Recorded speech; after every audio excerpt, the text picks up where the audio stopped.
All right, fun, exciting news in the stratosphere, mostly for me.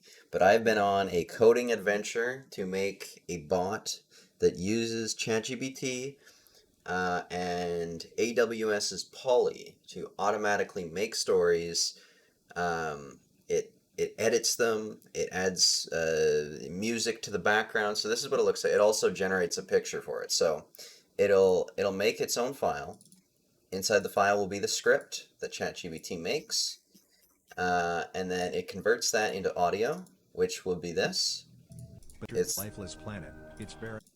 and then it also makes you a thumbnail. Well, not a it makes you a picture that you can make into a thumbnail using I crayon, I think it was. So here you can kind of change the way that the story can play down. So this is how you can end the story, like with a plot twist, with the trail, whatever. You can add whatever ending story prefixes. I think they'd be called modifiers. I don't fucking know. I can hardly spell. Okay, this is hard. You can use your continue story prefixes with a twist, with a betrayal, with a secret. You can add like with a new character, whatever you want. The story character can be about whatever you want. The story type can be whatever this is, whatever you want it to be, right?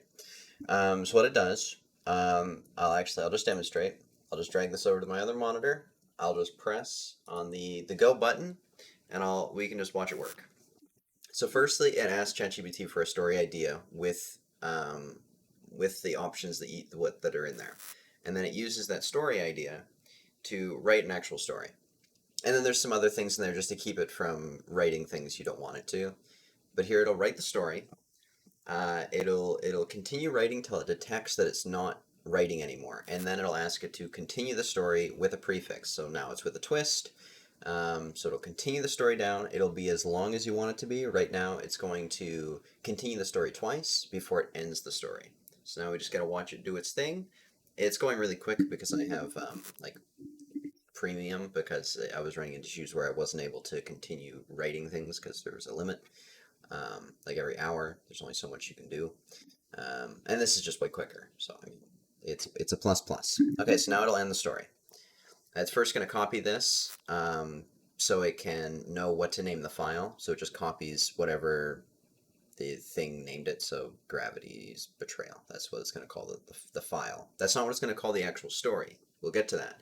So here it's ending the story. It should have actually continued generating. That's code that I still have to add in for it to continue generating at the very end of the story. If continuing is an option, I have to code that in still. I just didn't get to it. So right now it's copying the whole story. So it's going down, it's looking for that little paste icon, and it's clicking on it every time it sees it. It won't paste more into the story than what's necessary. Like it won't paste the same thing in twice. It checks if it just pasted that in. There is probably a much quicker way I could have written this code so it copies it quicker. This is just the way that I thought of first, so I'm just sticking with it because it doesn't really. I'll just run it while I sleep for like 8 hours, and I'll come back with like 100 done stories. So it doesn't really matter if this part's slow. The part that mattered that it was accurate, because if it was inaccurate, that would suck. So it's gonna get to the end here in the near future, and then we'll see what happens next. I probably know what happens next. I think I can remember what happens next. Okay, so now it's gotten to the end. It'll detect that it's gotten to the end by the fact that it isn't copying anything now. Like if it hasn't copied anything in 10 screen cycles, I think is what I have it set up to. Okay, so now here we go. It's going to crayon. I think that's what this is called. Crayon. Crayon. Okay, so now it takes the first sentence of the story and it asks it to generate an image with the first sentence. So it takes about a minute for it to generate, so we'll be right back when it's doing the thing.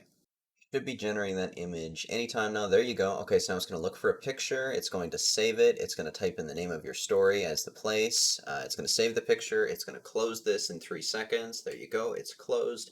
Now, the next thing it's going to do is it's going to start rendering out the audio. So it's sending API requests to AWS's Poly. And it splits up the script into 3,000 character increments, so AWS Poly can actually use it because anything above 3,000 characters will not be used. Um, so now it's going to render out all those, and now it's going to be rendering the final audio with the sound in the background. You can make it so it has like a file full of different background music, whatever you like. I'm going to drag this over because it needs access to my other screen. It's just about done now. 90%. Okay, so now that's done. Now it's going to ask it to name the story. It's going to name it, and it's going to copy that, and now it's going to rename the file. You wouldn't have been able to be seeing this. Oh, that's my recording file. So now it named it the correct name, so Gravity's Betrayal. So now back in here, we have the picture that it saved. We have the audio.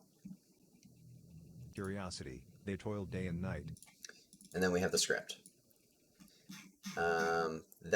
That's the software at the moment. I'm still developing it. I need to make it so it automatically edits the thumbnails.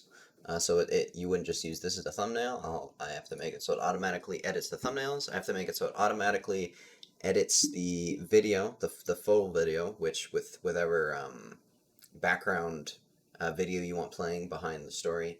So there's still a lot of development in place, and then on top of that, I need to make it so it edits that into a full video, and then so it also edits it into shorts that are less than a minute long. And then it'll automatically upload those on a schedule to my other YouTube channel that I'm working on building with this software. So hopefully you found this exciting. I find this very exciting. It's been about a week and a half of development. So hopefully you enjoyed. I sure did. Have a good day.